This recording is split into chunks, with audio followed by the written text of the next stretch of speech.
lights are off and away they go. Extremely loose. He's managed to hold on. I think he missed the complete. That is crazy stuff. Side Freitas is on the grass on the infield floor. He slides through. He tags Richard.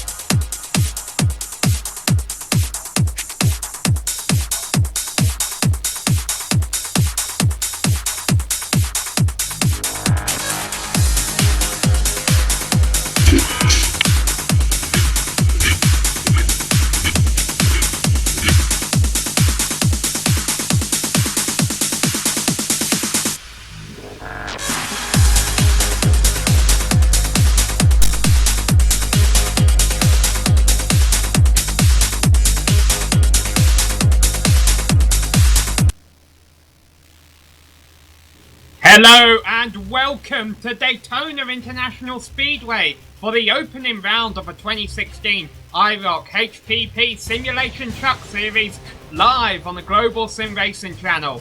Hi, I'm Samuel Ryman and alongside me is Tanner Sharp. Behind the scenes is our director Joe Peak and our camera sets are provided by Dougie Beard. For the past several Wednesday nights we have been watching these drivers fight each other on track in the B-Class Xfinity cars. We've learned who are the stronger drivers and who have some catching up to do, but tonight, Tanner, that all gets thrown out of a window, as not only do these trucks handle differently than the Xfinity cars, but whenever we come to Daytona, it's anyone's game. It's definitely anybody's game at Daytona International Speedway. It's restrictor plate racing, baby. Tonight, we're at Daytona International Speedway, 2.5 miles super speedway, 31 degrees of banking, 18 degrees of banking through the tri-oval there, about as steep as a ranch house, on the roof of a ranch house. 60 laps tonight, so about 85 minutes, or 85 minutes I shall say. iRacing fixed setup, so qualifying is definitely, all lap times are going to be close regarding qualifying and race trim, and these guys are using 60% fuel, so that's about one pit stop, so it's about approximately 27 to 30 laps, 35 laps on a tank of fuel. We'll have to see how the day plays out. But yeah, I am ready to go for this white knuckle Daytona International Speedway racing.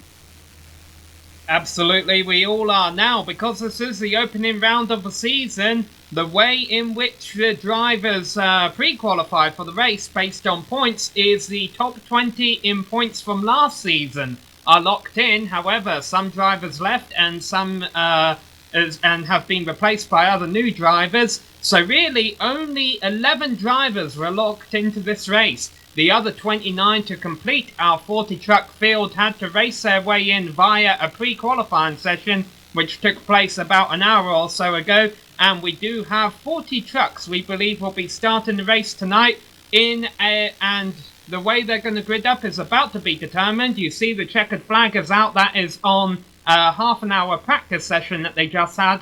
They now have 2 laps, 5 minutes to try and put on the qualifying time, Tanner, and as you mentioned, these times are going to be close and we are going to have a very mixed up grid.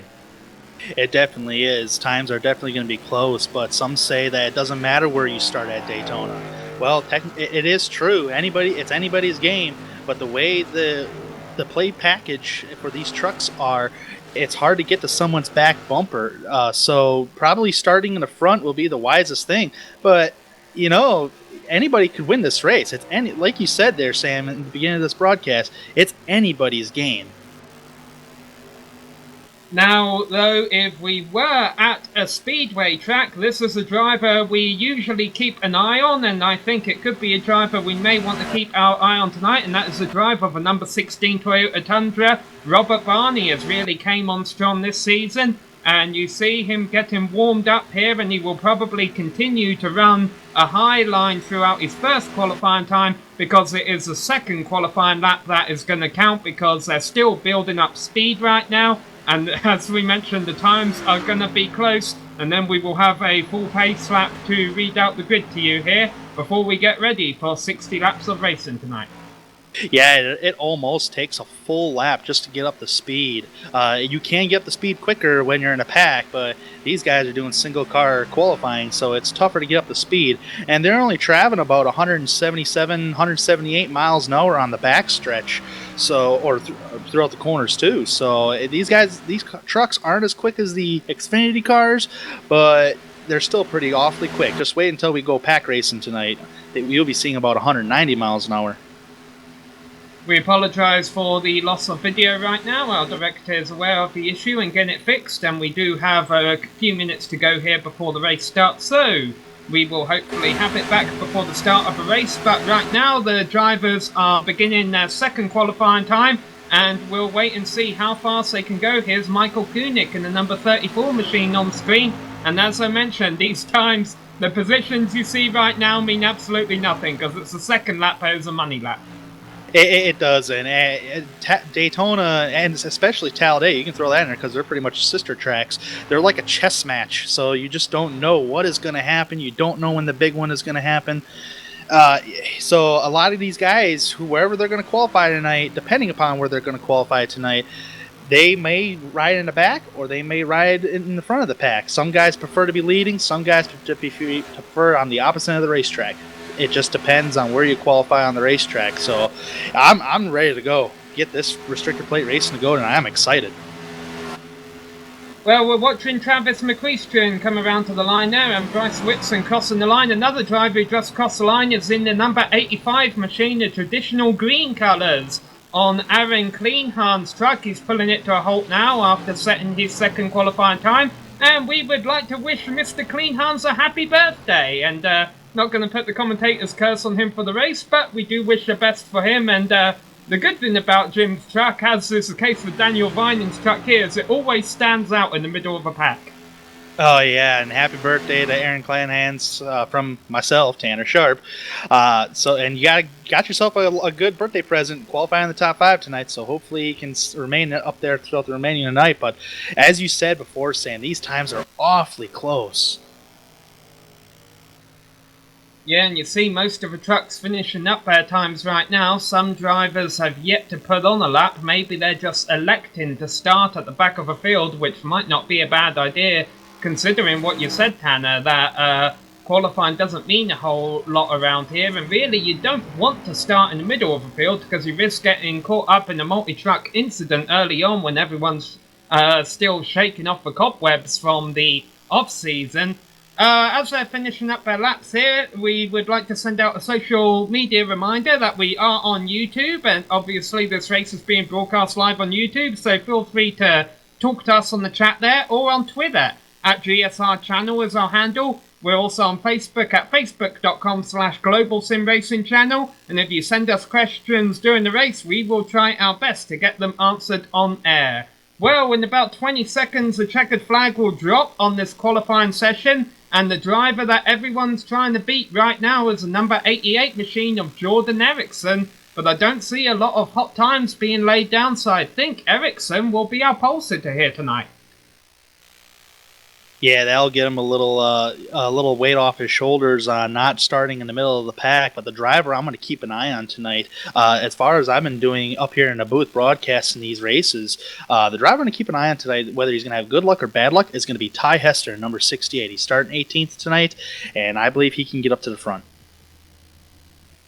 Alright, well, qualifying is over, so let's read through the grid. Jordan Eriksson is your pole sitter by 0.03 of a second over Brody Hayes, who has made a name for himself this season in the Grand National Series. Josh Tanner is there on the second row alongside birthday boy Aaron Kleinhans, and Troy Haight and Gary Whitson round out the third row. Starting in 7th place is Bryce Whitson Jr., 8th place Sam Maxwell, Stephen Witten is going to start 9th, and rounding out the top 10 is Tim Knott. Travis McQuinston starting 11th place. Cody Sapincher, I apologize if I got your last name wrong, I'm sure I'll get it eventually. Daniel Vining will qualify in the 13th position, Austin Missler in the 14th position, and Jack Strosky will qualify 15th. Yeah, and then rounding out the 8th row there will be Jonathan Holstein, and lined up behind them will be JJ Day and Ty Heston, 17th and 18th positions. Jay Davis didn't set a lap in practice, but he was able to qualify 19th. Jordan Harnish rounds out the top 20. Michael Krobach, usually a front runner, back there in 21st, alongside Jeffrey Gilliam. Robert Barney, we saw him doing his qualifying run. He ended up 23rd on the grid, and Edward Bray rounds out row 12. Ken Rodriguez starting in 25th position tonight, and Travis Brown in the 26th position. Alec Marshall starting in the 27th position. Norm Pelletier in 28th. Alan Young in 29th. Brian Yazik will qualify 30th, deep in the pack tonight. Mark Myers will qualify 31st. Michael Kunik will qualify 32nd. Nicholas Cohan 33rd. Alex Bates in 34th. And in 35th, Tom Ferretez. I apologize once again if I got the last name wrong. And then come trucks that did not set a time. Now the interesting thing here is we actually have 41 drivers listed in the section. Those drivers are Milt Matisse, Drazen Metzel, Christian, Jeffrey Belt, Scott Williamson and Jackie Palmore. However, Scott Williamson, I do not see him in the server anymore, so I'm going to guess he is a driver that didn't actually make a cut, and we should have 40 trucks take the green flag in about 2 miles time, because the trucks are on the racetrack. Yeah, all them butterflies in the stomach are still going on. It's crazy because usually when you get all them cobwebs off from the off season and you get back into the car or your simulation seat and you're ready to go for race number 1 of the season, you get a little anxious, and sometimes they go away just like that when the green flag drops, because a lot of these guys, they just know what they're doing. Well, I can't guarantee that we'll be seeing this in Formula 1 this year, but Jordan Eriksson is on pole position in his Haas automation machine. Hopefully we'll see that in F1 this year. I know there's a lot of Americans who will be happy if that happened. I know Tanner noted Ty Hester before the race as a driver to keep an eye on. I want to keep an eye on, where is he gone? Travis McQuestion, who is going to be starting in 11th position. He was making some pretty impressive moves during the practice session, so I will be keeping an eye on that number 93 machine tonight. But let's keep an eye on the pace car right now, because it is off the racetrack. Jordan Eriksson has control of the field. Green flag is in the air, and 60 laps of racing begins at Daytona now. Very good, clean start, side-by-side racing. Maybe some guys are going to get to that outside. Actually, they're on the outside right now, but maybe on the outside there, who's at number 37 of Brody Hayes, can get some help on the outside lane to try to catch up to the leader, see what you can do to make that outside lane work. And you can see already drivers beginning to tandem with another, bump drafting them even through the turns a little bit. Hopefully we won't see too much of that, because that can end disastrous. But fortunately, they're all keeping it clean and green so far. We had 39 starters actually. Jason Matzel also did not take the green flag. And all 39 who did take the green flag are coming out of turn 4 right now. And it's the outside line that's getting the run as they come around to complete the first lap. Brody Hayes will lead lap 1 of the 2016 season. Very good clean start by everybody within the pack. Everybody's still in the pack with each other. It's crazy. Nobody has lost the lead draft yet. As of right now, there's battle for the lead between Brody Hayes and Jordan Eckerson, number 88, getting the run on the bottom of the racetrack. As you can tell, it's hard to get that outside lane going. At first, you gain momentum, and then you would lose momentum. I was running some races earlier, and it's hard to get to that back bumper. It's really hard to get that back bumper to stick, but that number 85 is doing a job right now. Yeah, and this is interesting to see here, Tanner. The front half of the field is double file, but look at the trucks that are rounding out the tail end of the field. Granted, they broke up a little bit right now. They're running single file. Now, yes, that is an advantage in that they run a lower risk of wrecking, but are they missing out on experience here? Are they not getting the experience of what the draft is going to feel like later on? There could be some guys right now who are new here in this series that don't know how this draft package is going to work. So right now, some guys in the back of the pack could be just experimenting, trying to mash the gas and see if their truck will pull up, and if it does, great. But But right now, I think a lot of guys in the back of the pack are just taking it easy. The front runners are just being front-running racing, which is all fine and dandy. They're giving each other a lot of room. I'm not seeing a lot of side drafting, so so far it's really clean. It's really I don't know what else to put it. It's just very entertaining to watch, really, to see what the draft is doing here, how the air is working around these trucks. The same two drivers leading the field. Brody Hayes on the outside, Jordan Erickson on the inside. Hayes had it last time around, but only by 7,000ths of a second. But all of a sudden, you see, after the first three trucks on the outside, a lot of the trucks have gone downstairs to the bottom lane, and that could actually hurt the momentum of that high side. Right now, it doesn't seem to be, though. Hayes is still side by side with our race leader. Yeah, I'll be honest. I'm surprised that outside lane is really sticking with the leaders, because there's not very many cars on that outside lane. And usually when you're in a draft trying to get a lane going, you're going to need a pack of cars to go with you. So technically you need to be the Pod Piper. So, but yeah, they're holding it their own real strong on the outside lane, but everybody else behind them that's on that bottom lane, about maybe 6th on back to 10th, are just taking it easy. Now let's give a shout out to the driver, the second drive on that inside lane, making it work for the leader, Jordan Erickson. That is Josh Cannon, the number 84 machine, who actually sticks his nose out there a little bit and takes second position for a couple of meters, and then Brody Hayes comes back and challenges him for that position on the outside. But Josh Tanner having a nice race so far, running downstairs there, second in line. And I believe that's Gary Whitson behind him in the number 13 machine. Yeah, I'm looking throughout the field right now. I am not seeing any big movers in this race yet. Obviously, it's early. There's a bunch of side-by-side racing, so not really a lot where you can, not really anywhere you can go right now if they're side-by-side. So everybody's just taking it easy, hugging the yellow line. That's what the number 88, Jordan Erickson, is doing right now. But that's high line by Brody Hayes, and Aaron Kleinhans is still very strong, still battling for the lead.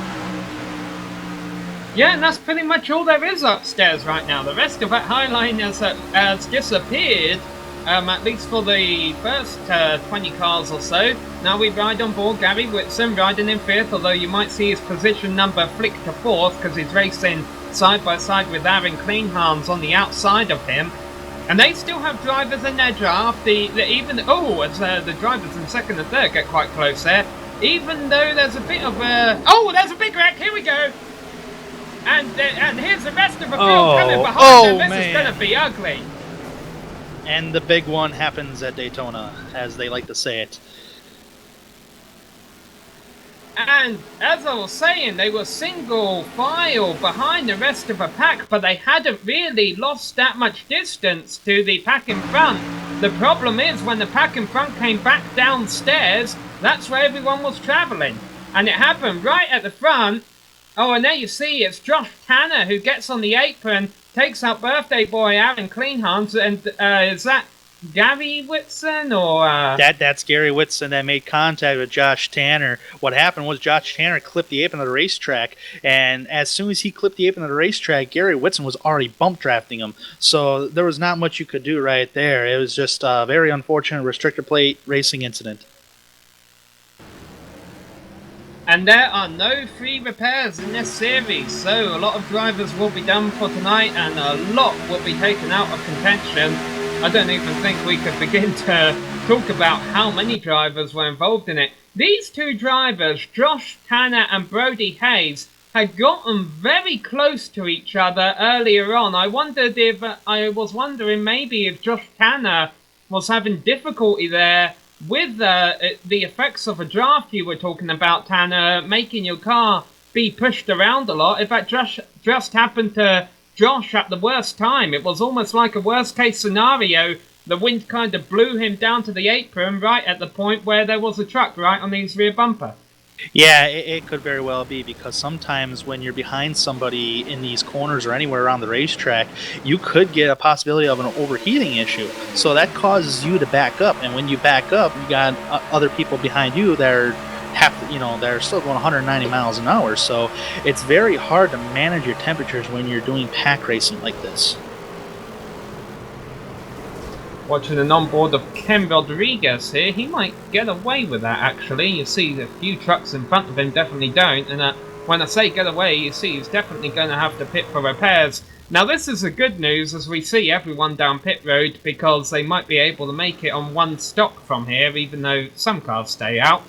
The good news is if you do have minor damage like that, Tanner, you can get it repaired around a big super speedway such as Daytona because the caution laps take so long and you won't fall a lap down. The bad news is it's such an aerodynamic dependent racetrack that even if you can get it repaired, you might still not be able to lead the field.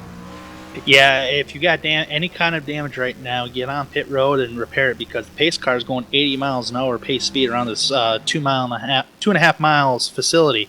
So you got plenty of time to get that damage repaired. So whatever damage you have, try to get it all repaired up and get back out there and see what your truck can do. So let's have a look at these drivers who stayed out up here. We got Travis McQueestron, Sam Maxwell, Cody Speicher, and Norm Pelletier. I think stayed out. I think everyone behind them came into the pits. Brody Hayes, Gary Whitson, and Stephen Wetton leading that pack.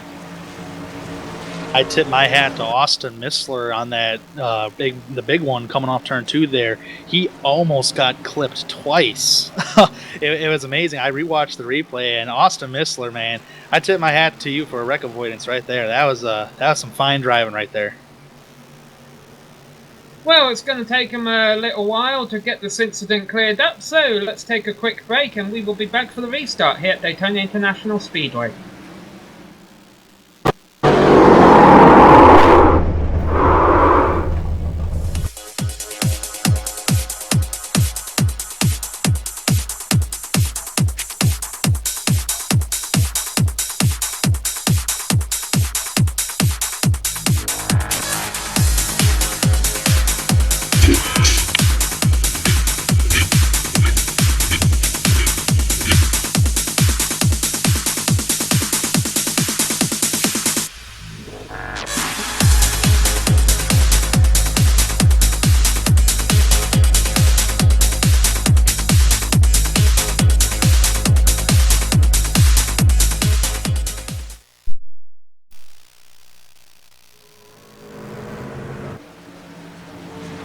Well, our super efficient marshals down in Florida have been able to clean up a wreck relatively quickly. The lights have gone off on the pace car and we are about to get restarted here at Daytona.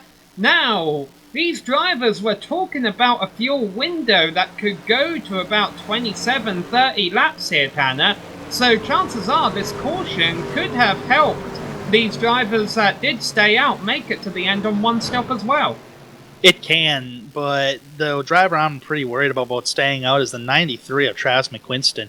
You're actually using up, the more you're on the throttle, you're using up more fuel. But when you're in a draft, you're able to let off and not lose the guy ahead of you. So technically, when you're in the draft, you're able to save more fuel than the race leader. Yeah, and of course Travis McQueestron is about to be the race leader because the Ford Mustang pace car makes a hard left turn down pit road and McQueestron leads the field back to green with Cody Speicher and Sam Maxwell right behind him. That's Maxwell on the high side in the red and black machine. The number 19 white and red machine is Speicher, who actually gave Travis McQueestron in the blue and white Windows 10 machine leading the field. He gave him a bit of a bump down into turns 1 and 2, and the top 6 are already single file. Yeah, I'm looking at the number 88, Jordan Eckerson, and Robert Barney, number 16, trying the only two cars on the outside lane, trying to get that outside lane to work. And so far, they're doing a really good job at it. The bottom lane has a lot of cars, so they might be checking up to allow the top lane to gain the momentum. Yeah, remember that Ericsson was the driver who was leading the race before the caution flew, and he pit where some of these other drivers didn't, and he is able to work well with Robert Barney to get those two machines back to the front of the field. Problem is, Ericsson wants to come downstairs, but he also wants to make sure Barney comes with him, because Barney helped him get it back up to the front, and he wants to keep him on his good side. And the problem is he just can't find that gap right now. Meanwhile, a big moment there by Cody Speicher coming out of the second turn. Yeah, the way the draft operates around Daytona and Talladega is it moves around the truck so much. You actually just desperately trying to hold that steering wheel straight as possible in every corner, every straightaway. So, but that outside lane is working it, baby. And you see some cars who were involved in the first incident going slow. We will give you a rundown of the drivers who were involved in the incident and not able to get back out on the lead lap in a moment. But it might be worth noting here that even though Robert Barney has helped push Jordan back up to the top spot, when Jordan went downstairs, Robert Barney is now back upstairs, and he's actually challenging for the lead on that high line. So we still continue to have 2 lanes at the front of the field. Already off of the lead lap because of that wreck are Ken Rodriguez, Edward Bray, Troy Haight, Tim Knott, Chris Ginn, Aaron Kleinhans, Josh Tanner, Tom Freitas, Trax Strosky, Jay Davis, Brian Yarzik, and Alex Spade. So a lot of drivers whose days went sour in that opening wreck. Another driver I got to give a shout out. Actually, 2 drivers I got to give a shout out to. Number 1 is Robert Barney. Started 23rd, currently leading the race last time by. And Norm Pelletier, he is actually in the 7th position, and he qualified 28th. So you're seeing some guys from the back of the pack surfacing to the front, but that's probably all due to the wreck that happened off turn number 2. But I see some guys that about outside the top 10 are just riding at the moment. And even though, because of the fixed setup, one driver here is oh boy, another number 19. moment. Yeah, that's Cody Spencer there.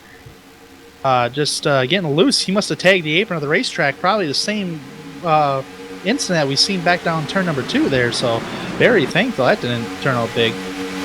That's the second time he's done that during this run.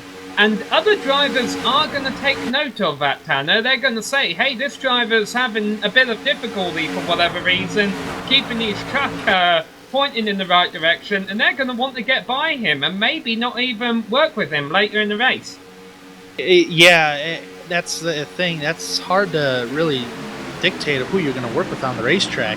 You want somebody that's going to hold their car straight throughout the entire race, because with them moving around, you can't really push them, very good.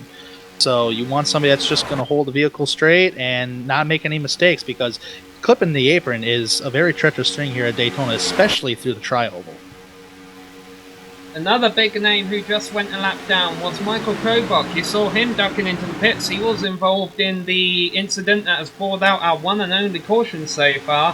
Now, what that bobble that happened back around 6th position, 7th position has done, it has broken the leaders up into 2 packs. So the top 6 trucks are broken away. However, the saving grace for the second pack is the top 6 are running side by side, which actually is causing them to run slower than the pack behind, which is running single file. It is. These group of guys right here from 7th on back have formed their own big group of single file runs on the bottom of the racetrack, so they are gaining. And from the looks of it, the number 19 of Cody Spencer there, he actually has the draft off that Windows 10 machine up ahead of him there. So as long as he has that draft, he can pull that train right back up. Yeah, so let's talk about these drivers in this 6 truck pack at the front of the field, rather. There's Brody Hayes on the outside, currently leading, with Robert Barney on the inside. And then on the high side of them is Stephen Wetton in the white and blue machine there. The red machine right behind him is Norm Pelletier, and then behind them is Jordan Erickson, who was the pole sitter for this race, along with Travis McQuistron in that Windows 10 machine. And now Cody Spicer has caught him, and the pack has reformed. Cody Spicer entering the corner is like, I ain't ever going near that apron ever again, because he actually entered a little higher than usual, which is pretty much of a good thing, and he's got that train caught right back up to the pack. So right now they trust Cody. And it looks like there have been a few trucks in front of them that were off a pace that have cleared the way, it seems, and we have 25 trucks left on the lead lap, so it seems that we have lost 15 trucks really from contention from winning this race in the opening incident, and also a couple of trucks that didn't start the race. This lead pack is 14 trucks strong. You see the green truck there on the high side trying to keep his machine cool. That is the number 34 machine being driven by Michael Koenig. He is the last of 14 cars in this lead pack right now. And right now, these 14, I think, Tanner, would be quite content for the race to stay green for the rest of the duration, because all of a sudden they know that as long as they don't wreck, a worse finish is 14. Boy, if I was in the cockpit of Michael Koenig right now, this is where I want to be. I want to stick with this pack. Actually, I want to stick with the leaders as much as possible. That way I can be up in the front at the end. It's for when we have to do like a green flag pit stop. Yeah, so our 14 truck pack, you can see the drivers' names at the bottom of your screen when the ticker comes across. It's just finishing up the drivers who have had less than stellar races right now. There we go, Brody Hayes leading the field. 15th and 16th position is a tandem, and these two are working as hard as they can to try and catch back up with this lead pack. They've lost the draft for whatever reason, and that is Alec Marshall in the number 14 machine, being followed by Nick Cohan in the number 21 machine. So they're going to try and work as hard as they can to maybe not even catch up to the lead pack, but just stay on the lead lap and wait for a caution. Mark Myers is running 17th. He's all on his own, so he's going to want some drafting help at some point if he wants to stay on the lead lap, because there's a big gap between him and the driver in 18th, who is Ty Hester, who has a pack behind him of Travis Brown, Alan Young, and Ken Rodriguez. A couple of these names, actually Ken Rodriguez isn't on the lead lap, a couple of these names were involved in that opening incident but only received minor damage. Yeah, we got packs all over the place. I'm seeing Bryce Whitson lead a pack of cars right here. It looks like a pack of 4, and maybe a pack of 5, and he's got a big pack coming up right behind him. Actually, that's the race leaders. Oh, getting dicey here, Sam. Going right through the centre, Brody Hayes had to. Because, wow. Yeah, Jeffrey Gilliam went downstairs to the apron, and that really mixed things up there. Fortunately, they get through it without incident. Wow, Jordan just got left out on the high lane there, but technically everybody... Oh, somebody hit the wall, I believe. Yeah, JJ Day and Tom Freitas, I believe they had to come in together over in turns 3 and 4, but they kept it straight and we stayed green. Yeah, usually... JJ Day needs to get off the track. He just had 2 cars, Nick Cohan and Alec Marshall, almost run into the back of him. Yeah, when you're not up to speed like everybody else is, it's probably best just to get off the racetrack. At least get, as you can see the replay right here. Oh yeah, it looks like a little netcode incident right there. But yeah, try to get below that yellow line and just stay out of harm's way. Boy, this has really mixed the lead pack up, because they're running 3 wide right now. And we'll get to see this incident once again, but then we need to get back to the lead pack, because it's about to get wild up here. And you'll see what happened to JJ Day one more time. Oh, yeah. Yeah, so let's go back to live action, because there was a couple of 3 wides in the middle, and now they're 3 wide going by a lap car on the high side. It seems that they've calmed down a little bit. They're double file, but they did get a bit dicey previous time around.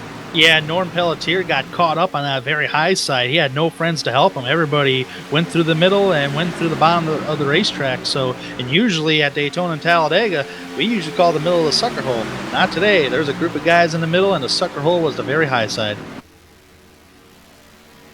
Well, Robert Barney continues to lead the race. He's got Brody Hayes behind him and Jordan Erickson. 3 names we have called a lot today, currently leading the field around. And this is the point I was beginning to make earlier, Tanner, that even though single car runs, everyone's on an even playing field, when you get to racing with other drivers, the cream will rise to the top. There are some drivers who can draft better and make moves around Daytona and Talladega better than others. There is, and you know, when you first come to iRacing, which within the simulation, the drafting package, usually you would think that, oh, this is easy, all you gotta do is just, oh, close call here with the lap car.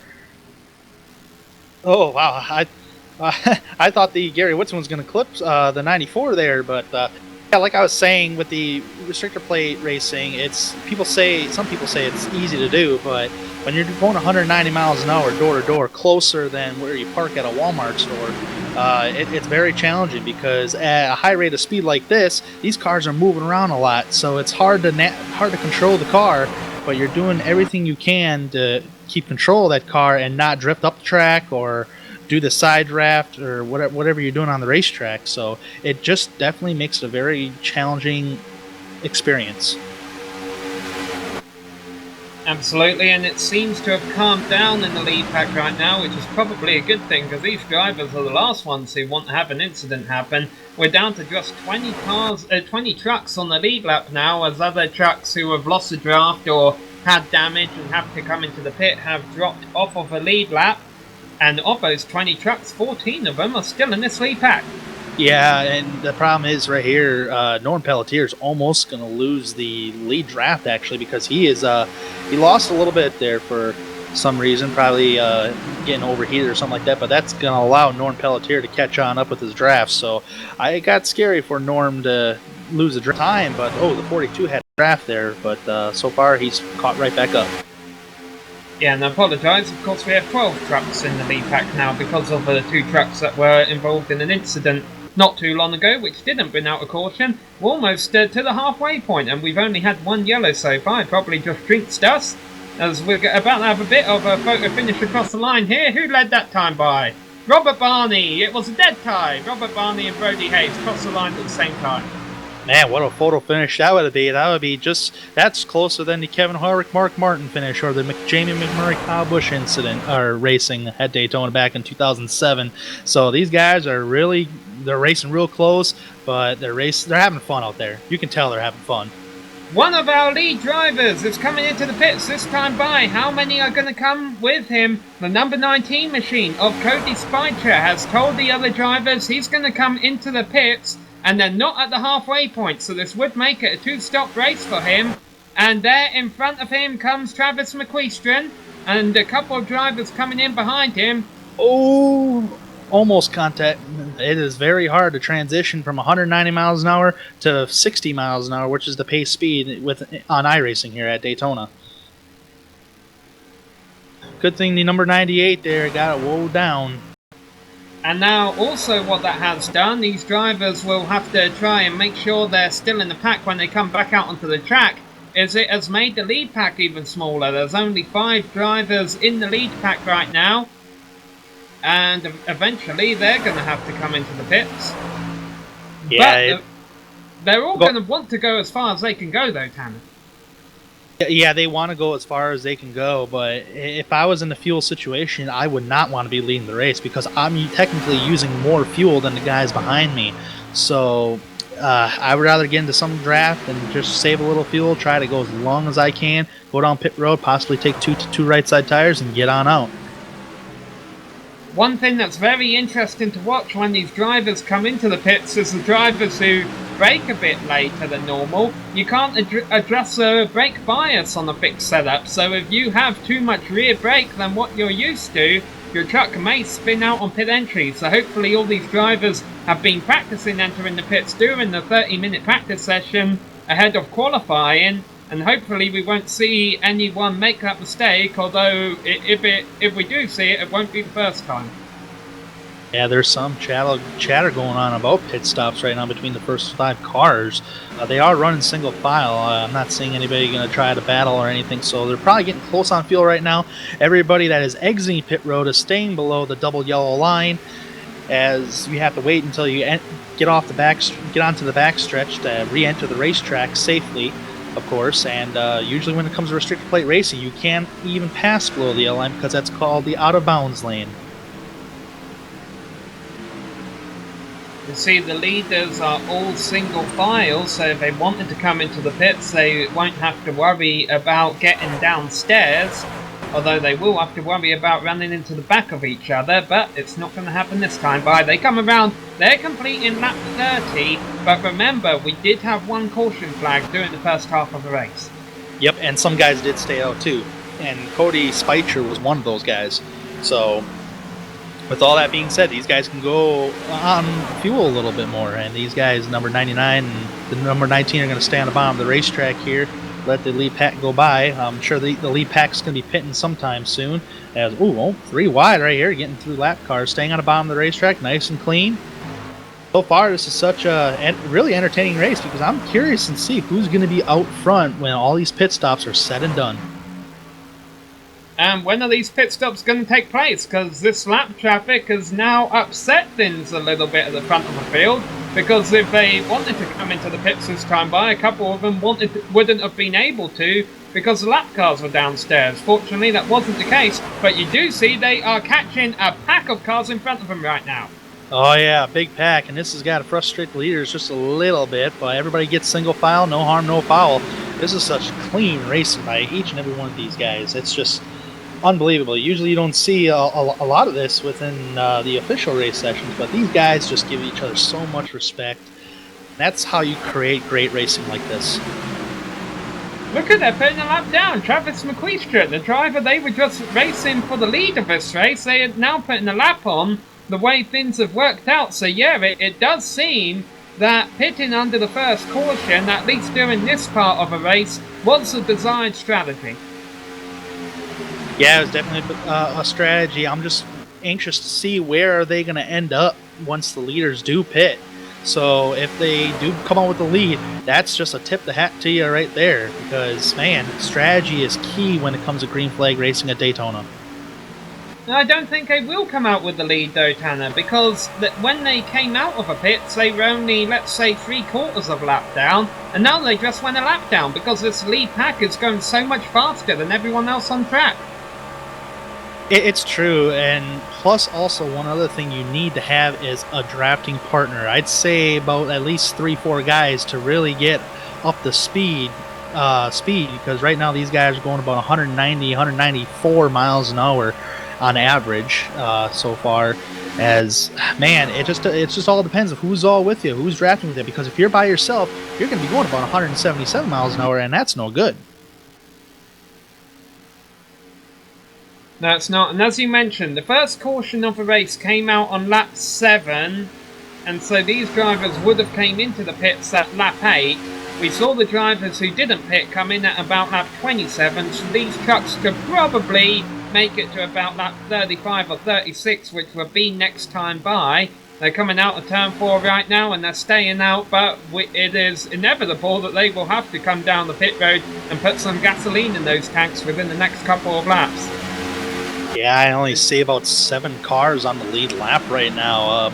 Far back in the pack. Actually, 2 cars are separated that are still in the lead lap. Is Daniel Vining. He's 23, almost 24 seconds behind. Jeffrey Belt is about 30 seconds behind. So those are the tail end of the lead lap. Oh, Daniel Vining doing some lawn mowing down there in the number 99 machine. There's Gravel Motorsports. Maybe he's trying to collect some gravel down there. You were talking about Jeffrey Belt. He just went a lap down, actually, because he just exited the pits. They're passing him in turns 3 and 4 right now. And as we watch a replay of what happened to Vining here, the leaders are coming into the pits.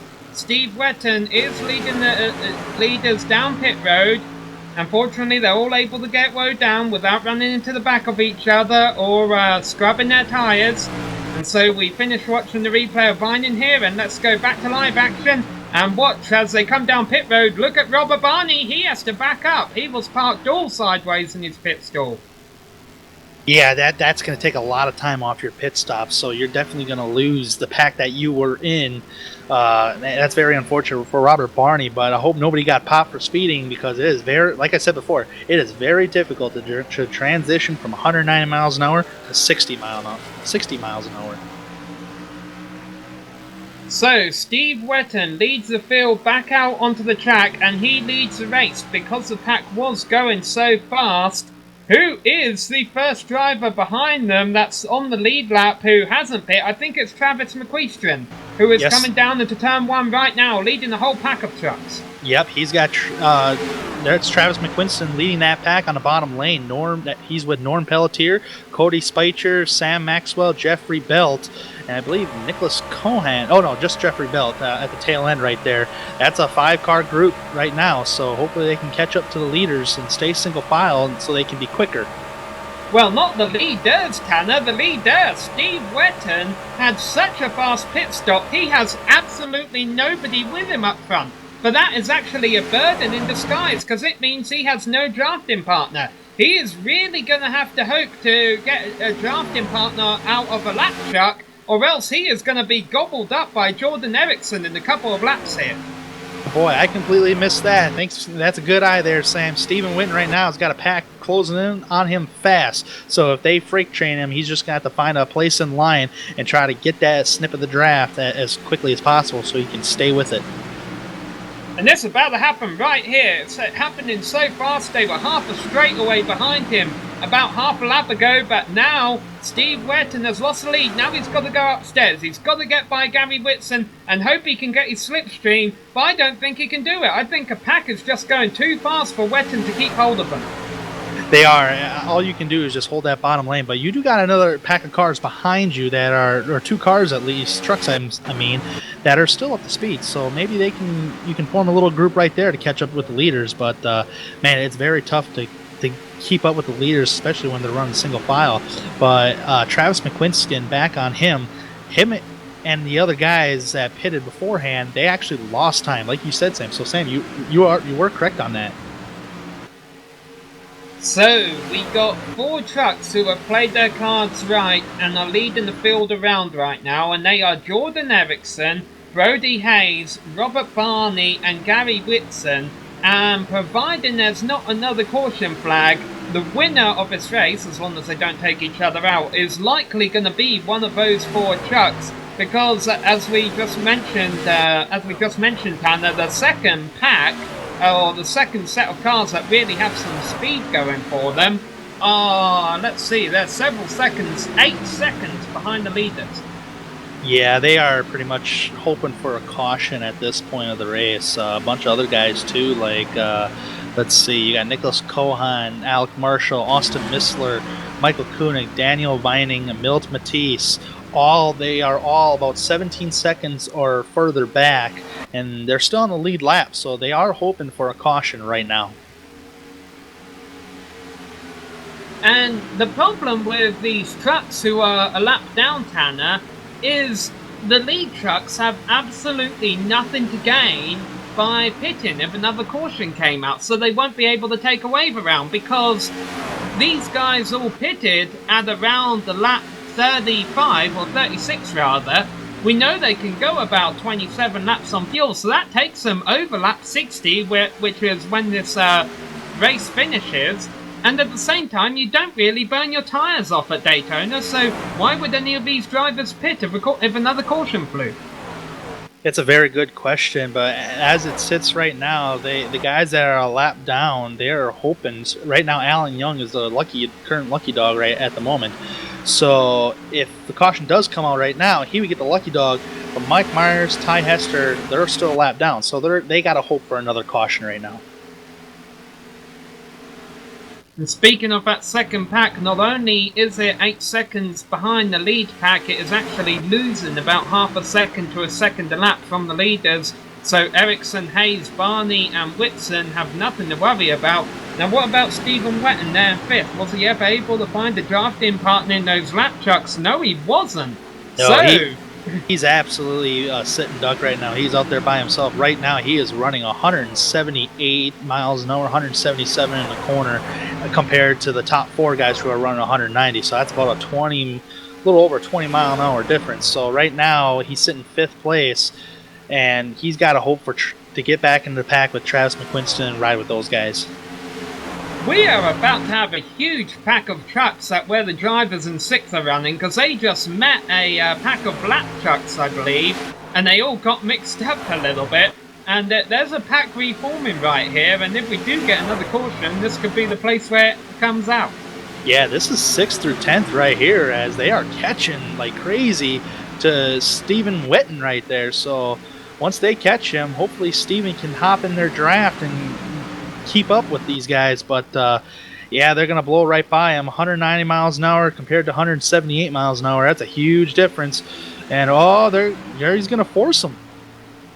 Yeah, that's no choice. Travis McQuiston had no choice but to push the 94, but that's going to help out the 94 of Stephen Wetton right there, because right now he's up to speed right now in that pack, so he's able to keep up. Yeah, I don't know if it was planned by McQuiston, or if as you mentioned, he was kind of trapped downstairs and he couldn't go up, and he had to basically probably even get on the brake pedal to make sure he didn't run into the back of the truck in front. Oh, and again, dicey down the backstretch. Yeah, restrictor plate racing can be dicey. It's and also scary if you're just a driver that's just hanging out and trying to get a good race in, get a good decent finish. It can be scary because sometimes when you get on these brakes at Daytona, they like to slide, and so you're going to slide right into the wreck. So you really got to be careful when it comes to plate racing. And let's not forget that some of the drivers in this second pack pitted on lap 27 and are still going to have to pit one more time before the end of this race, so that could mix things up in the closing laps. Meanwhile, there's the top four are actually a bit of a mix because there's two tandems going on, but right there, Jordan Erickson and Brody Hayes found themselves in different lanes, and that really hurt them. I'm not even sure this is two tandems. I think they're just moving around right now. Yeah, I think they're just moving around, but oh man, Gary Whitson just pushed the number 16 of Robert Barney to the lead and kind of left him out to dry there, so that's going to force Gary Whitson to fall back in line within the top four guys. And here we go, Robert Barney doesn't have any help downstairs right now, except Gary Whitson is coming to help him, so are these the two tandems we're going to have at the end of this race? Robert Barney and Gary Whitson in red corner, and in the blue corner, Jordan Erickson and Brody Hayes. Yeah, if this race stays green right now, it is down to these four cars right here. So unless we get a caution now on a race fan standpoint, I'm hoping for a caution. But as a driver, caution comes out, I'd be really frustrated. So a lot of emotions play right there.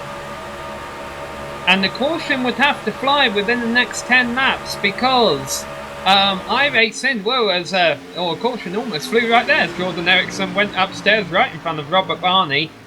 On iRacing, if the caution flies with 4 or 5 to go, there's no such thing as a green-white checkered on iRacing, so the race would be over. However, the iROC HPP simulation series doesn't believe in one-lap shootouts. And basically, what that means is, if iRacing said, okay, we're going to get the green with the white flag, they would add an extra lap of caution so that the race would finish under yellow, because they believe one-lap shootouts are just too chaotic. Yeah, and if it comes down to that final green flag lap, if we stay green and we're coming towards the white flag, I would rather be leading the race, or B, be the leader of the outside lane. That's where I would want to be, because when you're drafting somebody from behind, it's hard to stick that back bumper, and I mean really get it stuck there to do the two-car tandem, because when you start pushing somebody, all of a sudden you hit like a bubble of air, and it kind of puts you back. So it's just really tough to know what you're doing. Know how can I really explain this here? It's really tough to, as a driver, to win the race if you're 4th, 5th on back. You pretty much have to settle what you have. You see a lot of lap trucks around here, obviously, because of the first incident being such a determining factor of the outcome of this race for a lot of the drivers out there. And the fact of the matter is, Tanner, though, they have their own races going on too. The drivers who have been able to get in and get repairs and who are only sitting 2 laps down, as we almost see another wreck right there, are running in 20th and 22nd positions, whereas if your truck was done, or if you gave up after that first incident and you're about 30 laps down or so, you're sitting outside the top 30. So even though some of these trucks came back in the pits with heavily damaged machines, that does not necessarily mean their day was over. They still had to fight for positions. No, it's not, and what they're doing right now is trying to make up as many points as possible, because every championship point, every race, whether you have a wreck in a race or anything like that, every race is crucial. So these guys that are about 2 laps down, back in 20th place as the leaders go by Travis Brown right here, they're just trying to fight for every position they can gain. The leaders will be coming to 11 laps left to go this time by, and all of a sudden you see a bit of a break in the tandems. Brody Hayes pushing Jordan Erickson. However, I don't think Robert Barney and Gary Whitson, that their race is over yet, and sure enough, they close right back in on that lead tandem. And they're just going to have to ride around for 10 laps and dodge all these lap cars, hope they don't get involved in an incident, and then with about 2 to go, it's game on. Yeah, it is. And back on that drafting topic that I was just trying to explain. Oh, Brody Hayes just completely disappeared right there. He's still disappearing. That's It's on my screen. Yeah, no, that's not unusual for Brody Hayes. He often has connection issues. The problem is, usually Brody is so fast that it doesn't bother anyone else because they're not close enough to get into his back bumper if he blinks out.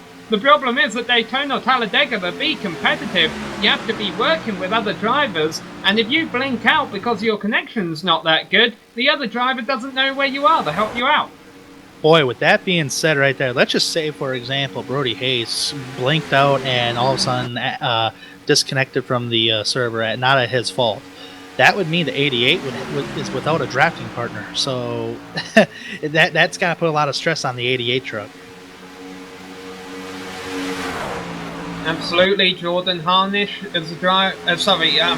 Jordan Erickson is a driver of number 88 machine. Jordan Harnish, by the way, has retired from the race. He was in the Skittles machine. He was involved in an incident earlier. Jordan Erickson kind of hip-checked the outside lane there. Tried to make it break up, perhaps, but didn't work. And they're still racing, 4 trucks around.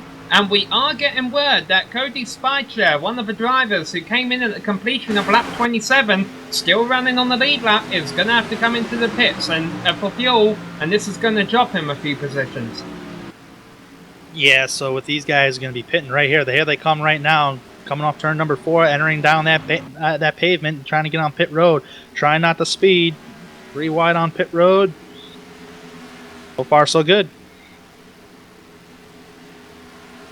Yeah, now they've all been working so well together, and the rest of the trucks behind them have all been broken up. I'm not exactly sure that they're going to lose that many positions. Oh, yeah, Cody. The still there. Yeah, that's going to cost you some time on the racetrack. He's still trying to adjust it here. Okay, he's on his way out, but that's going to... Maybe he can get some drafting help from Travis McQuinston right there. So far, he's side-by-side right there, so didn't hurt him all that much, but still... Oh! And spun it coming off pit road, too. Almost spun it. And that could cost him the draft for that pack, as around about them right now goes the lead pack, so they will all go a lap down. Oh, another car blinking in and out like a Christmas tree there. I believe it's a lap down machine, though. Yeah, I mean, it was green. So, yeah, he's still blinking in and out. He's right behind Brody Hayes. Daniel Vinen. And that would be really upsetting if Daniel Vinen were to lose the connection, because he is currently the first driver 1 lap down. In fact, I think he may have just moved up a few positions because of those cars pitting. Yeah, look, even though he's a lap down, he's in 9th. So I really hope for Vinen that his connection holds up. Oh, yeah. Yeah, he's trying to stay with that lead draft, so if a caution does come out, he will get the lucky dog. And now he's up to 6, because we just had some other trucks who I guess didn't have enough gas to make it to the end, go down pit road. Nick Cohan and Michael Kunik, to name a couple. Back on that. Gilliam was doing some dirt tracking down the backstretch there. Go ahead, Hannah. Oh, yeah, I was just going to say about the whole drafting package here. Sometimes when you get, like, if you're doing a 2-car tandem or trying to do a 2-car tandem, or even if you have a pretty big gap between the guy ahead of you, sometimes if you let the nose go out a little bit, kind of like your 2-car tandeming to get that little air to that nose, sometimes if you do that, it pulls your truck right alongside, right to that back bumper. So you can avoid that bubble of air, but you have to be careful not to spin the guy out ahead of you. Alright, things are getting really dicey up front here now, because they know that a caution around this point could potentially end the race. And you saw, I believe it was Robert Barney kind of trying to block that outside lane when it had a bit of momentum on the front stretch. They're coming around to 5 laps left to go this time by. Robert Barney leads downstairs, Jordan Erickson up high. Whitson is working with Barney, who goes high and cuts off Erickson, and they're going 3 wide. Oh, man, yeah, when that happened, that caused the 37, Brody Hayes, to hit the wall there, but he's still sticking with the draft pretty well, so now he's got to choose what car he wants to go to. These drivers do not have partners. Usually the best thing you can do for yourself at Daytona is pick a partner and fight 2-on-2. These drivers are not doing that at all. I can understand why they wouldn't be doing it in the middle of a race, but in the closing 4 laps and the caution's out. Oh, man, this might actually end the race right here, Sam. Jackie Palmore, who was running in 21st, being hit by a couple of cars, and in fact the leaders are coming around on him, so I hope they don't get collected too. And I think you're right, I think it may have just gave Gary Whitson the win. Yeah, from the replay right here, the number 67 actually bumped the 68 off the racetrack, and 68 washes up the racetrack. Actually, that's transitioning from a 31 degrees of banking to a flat apron, so kind of hard to control the car right there, but Jackie Palmore is pretty much an innocent victim right there. Well, I know one driver who won't be complaining, and that's Gary Whitson, because he was the leader when it came out. I'm still watching the replay, and Jackie Palmore, after his spin, he got hit twice by the 00 of Bryce Whitson, and I believe number 7 there. That all started, and not that Aaron Kleinhans was doing anything wrong, they had been told to stay upstairs, and now we get an onboard from Bryce Whitson, as you say, he got a large piece of that. They have been told ahead of a race that if you're off a pace, either go on the apron down the backstretch or keep it up next to the wall, which was what Aaron Kleinhans was doing in the number 85 machine. Well, coming out full on, Jeffrey Belton, the number 67, I guess didn't see or hadn't expected Aaron Kleinhans to be upstairs there, so he tried to come downstairs at the last moment, collected Ty Hester, and that was the incident that unfortunately set off with Jackie Palmore in the number 17 as the main victim. Yeah, that's very unfortunate for them guys. They were just trying to ride it out and try to get this race to the checkered flag as soon as possible. But meanwhile, back up front here, you have 5 cars still on the lead lap.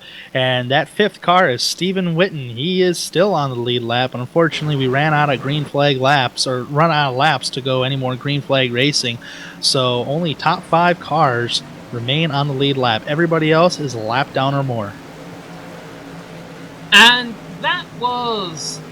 I mean, Stephen Wetton, yes, he had an issue in being on his own at the end of a race, but really what saved him was his track position, was the fact that he was able to run up front for the first half of a race, that once he did lose all of his drafting partners, he was still so far ahead of the rest of the field that he was able to salvage a top 5 finish when the caution flew.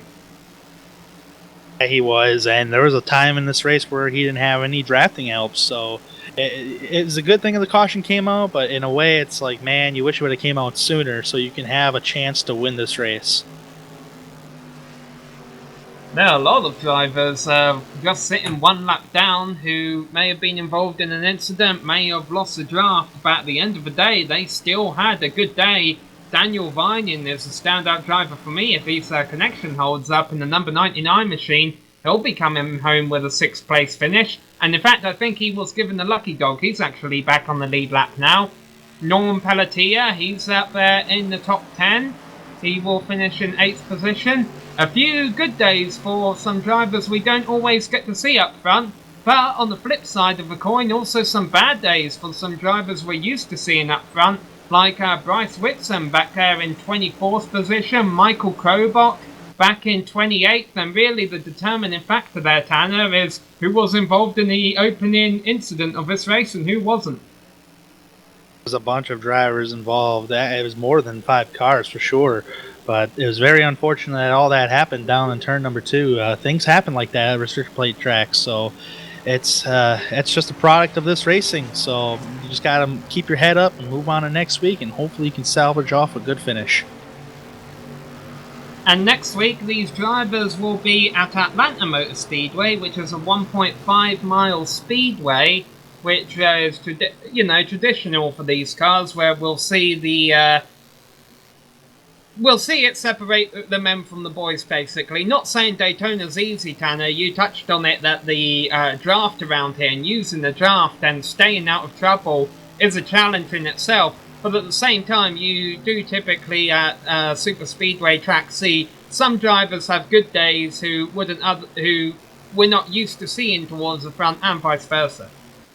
Yeah, usually restrictor plate racing, it's either everybody's going to race nice and clean, or B, some guys are going to get aggressive and somebody accidentally makes a mistake. So that's just a product of restrictor plate racing, but it's totally going to be different next week when we go to Atlanta Motor Speedway, because that's a 1.5 mile racetrack. You're on the throttle a lot there, actually, but it's nothing like Daytona here where you have restrictor plates. Atlanta, there is no restrictor plates, so I'm really excited to get this season kicked off. And it's really unfortunate that this race is going to end at the caution, because really we've been following these drivers in the Grand National Series this season, and they've had some rough races. This really seemed to be a clean race. They were all driving rather professionally. We were seeing some good racing, some good switching back and forth as the white flag goes in the air for Gary Whitson right now. But at the end of the day, it is going to end under the Ford Mustang pace car. Yeah, definitely. Gary Whitson, I tip my hat to him. He ran up front majority of the night tonight, stayed in the top 5. He qualified 6th, so that's where he wanted to be. And Robert Barney, Jordan Erickson, and Brody Hayes, all them guys stayed in the top 5 throughout the night. The only driver actually that started outside the top 10, actually outside that top 5, is Robert Barney, who's going to finish 2nd tonight after starting 23rd. Yeah, nice job there by Robert Barney. And usually Robert's one of the drivers who tells us I don't usually like qualifying towards the front of the field, because I think it's a bit too hectic at the front early on in the race. I like to start towards the back of the field and work my way up there. Well, we planned that well here at Daytona. That's pretty hard to plan to do that here at a super speedway. Oh yeah, definitely. I'm myself personally, I'm a horrible single car qualifier when it comes to restrictor plate tracks, so I'm always in the back. But when I'm group qualifying, I can qualify in the top 10 no problem. But yet again, group qualifying and single car qualifying are totally two different things. I like single car qualifying because it's much more challenging. So, but yeah, definitely a good, it's a bad qualifying effort, but hey, the finish is what counts.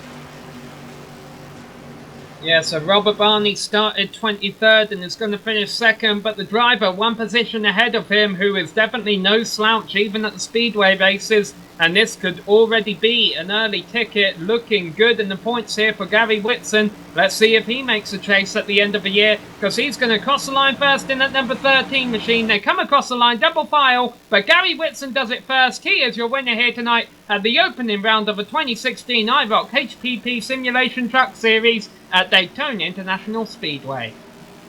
Good job, Gary Whitson, on the win tonight there. Man, that was a very clean racing, like you said, Sam. It wasn't a wreck fest by no means. So maybe they can take that truck to Daytona USA and park it for the entire year until next season. Well, we will get to speak to our top 3 finishers, Gary Whitson, Robert Barney and Jordan Erickson, in just a moment here on the Global Sim Racing channel. We're going to take a quick break while these drivers cool down, grab a drink and get mic'd up, and then we will be back with a full race rundown and driver interviews here on GSRC.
Hello and welcome back to Daytona International Speedway, where Gary Whitson just won the opening round of the 2016 iROC HPP Simulation Truck Series here on the Global Sim Racing channel, and there you see the rest of the top 10 drivers. Right behind him under caution was Robert Barney, followed by Jordan Erickson, who was the pole sitter.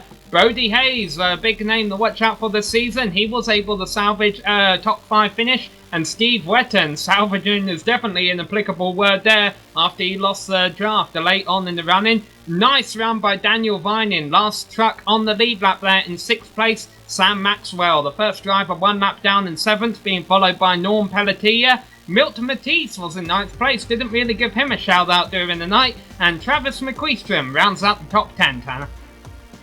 Yeah, outside the top 10, you have Cody Speicher finishing in the 11th spot tonight, although pretty good run for him.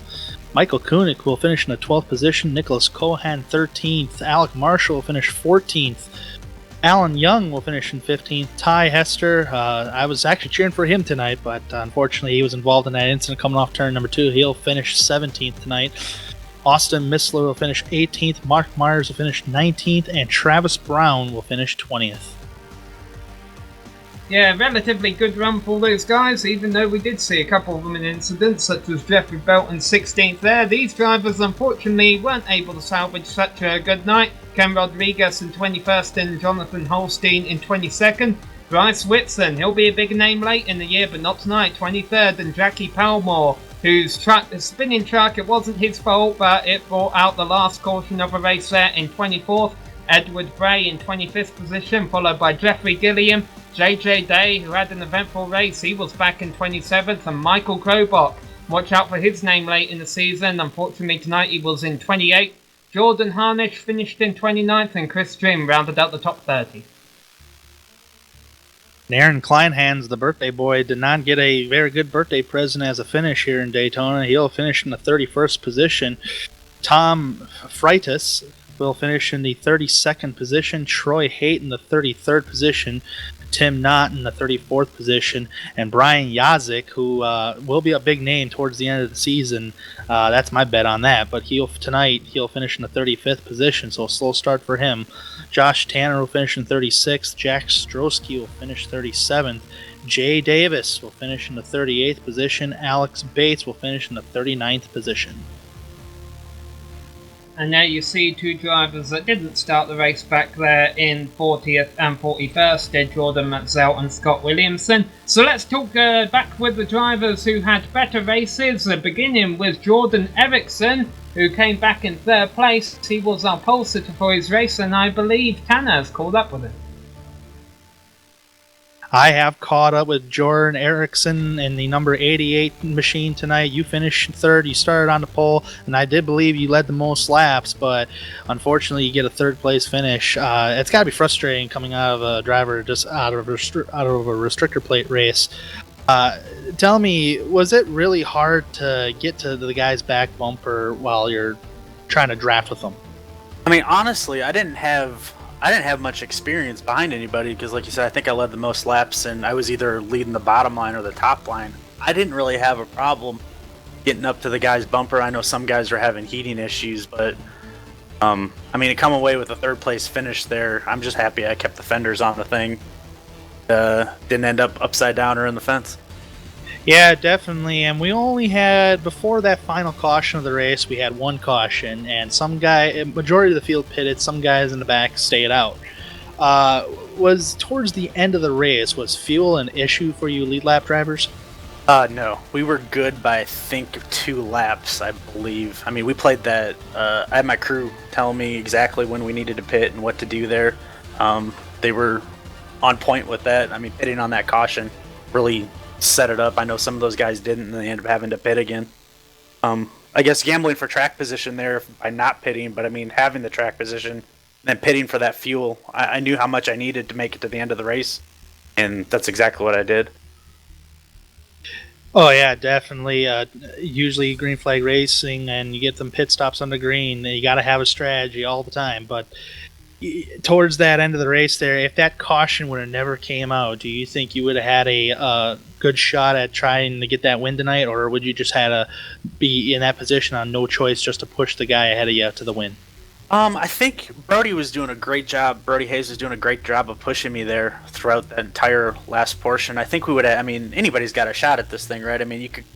Heck, we all four of us could have wrecked, and the fifth place guy could have won the thing. But I was honestly, I was content with finishing fourth if that's what I needed to do. If it got too crazy, I was gonna back out and let them figure it out amongst themselves. I'm not real great at super speedway racing, so I'm just ecstatic to come away with, like I said, have all four fenders on the thing. Yeah, definitely. You ran a great qualifying time, so that puts you up in the position to attempt to lead the most laps. But now, transitioning from a 2.5 mile, 31 degree of banking racetrack to a 26 degree banking, or about that, a 1.5 mile racetrack at the Atlanta Motor Speedway. Is that a track that has treated you fair? I think I'll be okay at Atlanta. I'm looking forward to the short tracks more than anything. The 1.5 miles, I'm kind of gonna have to, watch my tire wear and that kind of thing. I have a tendency to overdrive the car a little bit. Short tracks is where I'm gonna have a lot of fun this year, I think. All right, Jordan. Well, I'd like to congratulate you on your third place victory. It's a good points-paying night tonight. Congratulations on finishing third. Thank you, man. I'd just like to say thanks to my spotter, Josh Berry, and Marcus and Richie for sitting on the box with me during the race, and thanks again to Brody for pushing me. I wouldn't have been up there if it wasn't for him. All right, that is Jordan Erickson, who finished in the third position tonight. Up to you there, Sam. Yes, and I've caught up with our second place finisher, Robert Barney, who's just getting mic'd up here. And Robert, about half a lap before the caution flag that ended the race flew, the outside lane began to get a run on you, and you kind of went upstairs to block. That led to a 3-wide scenario, which ultimately ended with you finishing in second. Do you regret that move at all? Absolutely. I gave that away. There. It was starting to get boring, just logging laps, and I wanted to get up in the front. And we had a really fast truck in the beginning. I dropped to the back because I wanted to stay out of the hornet's nest, and it definitely played out for us. Yeah, I'm going to say, even though you didn't get the win, you got the second best position out there, and let's be honest, Gary Whitson is not a bad driver. The finish in second position too. During those closing laps, did you have in mind a partner you wanted to work with? Because it seemed that everyone was kind of just switching partners all the time. I was going to stay with Gary. I know that after we got out of that pit stop, he started to fall back some. So I checked up and made sure I had somebody to work with, since I knew it was going to be the four of us. So it was going to be me and Gary.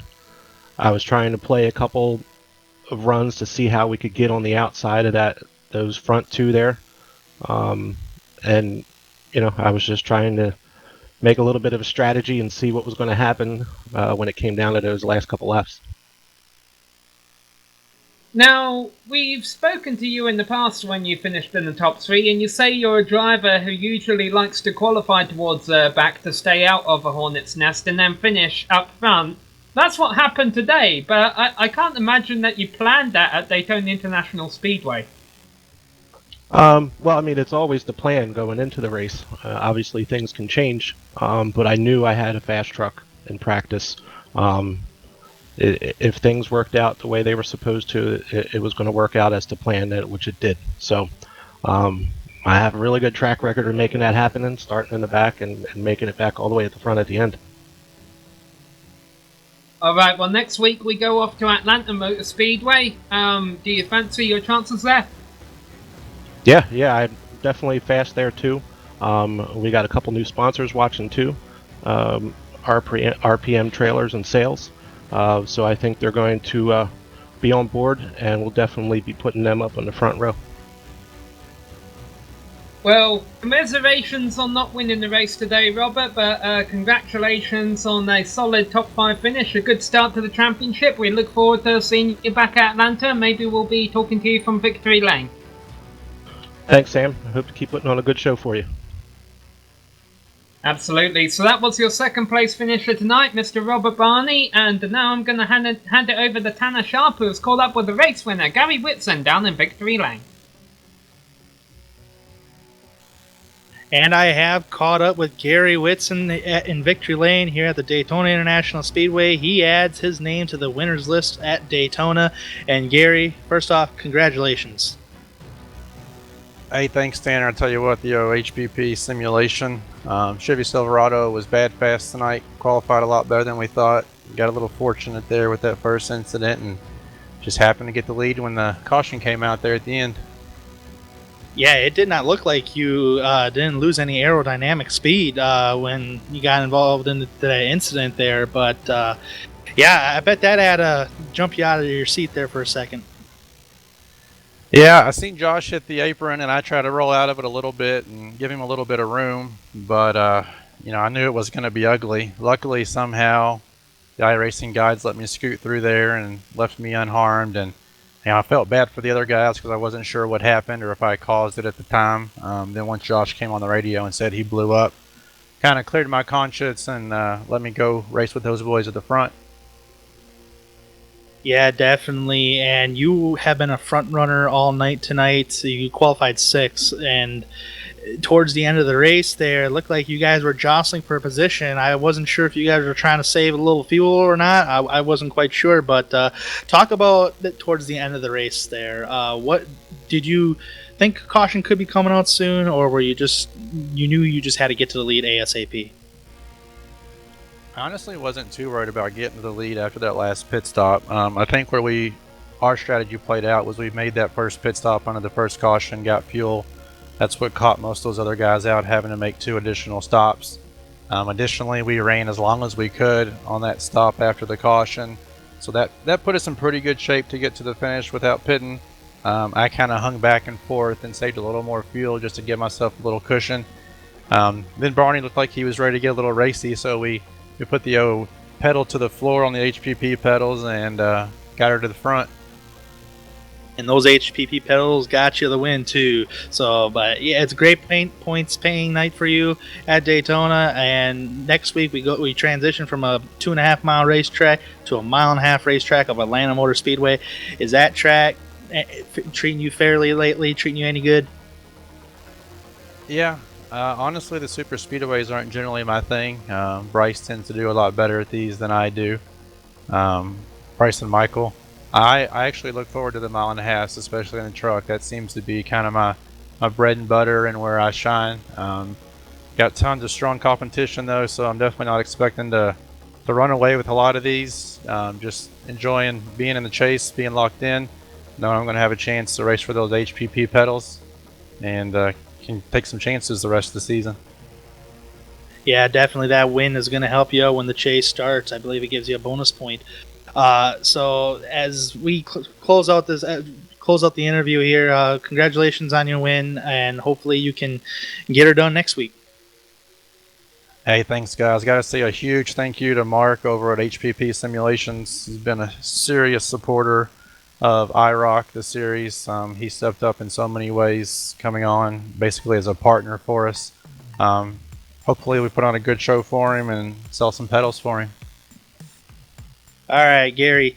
That is Gary Whitson, who qualified 6th tonight and ends up winning the race here in Daytona. Back to you, Sam. Yeah, absolutely. Congratulations, Gary, and our apologies to Josh Tanner there. We were wondering why he was on the apron that ended up triggering that incident there. Obviously, the blown engine explains that. He was trying to get out of harm's way, and Gary just following a bit too close at the time. Not Gary's fault, obviously. It's how you have to get around Daytona, get the draft going, and that's ultimately just a bunch of unfortunate factors leading to an incident that ended the night for a few drivers early on here tonight, Tanner, but I'm sure we will see them rebound next week at Atlanta. I'm already looking forward to it because we saw some great racing here tonight with some of the best oval racing iRacers out there, in my opinion. And yeah, we'll wait and see what they do next week at Atlanta. Yeah, I completely agree with you. And next week we go to Atlanta Motor Speedway.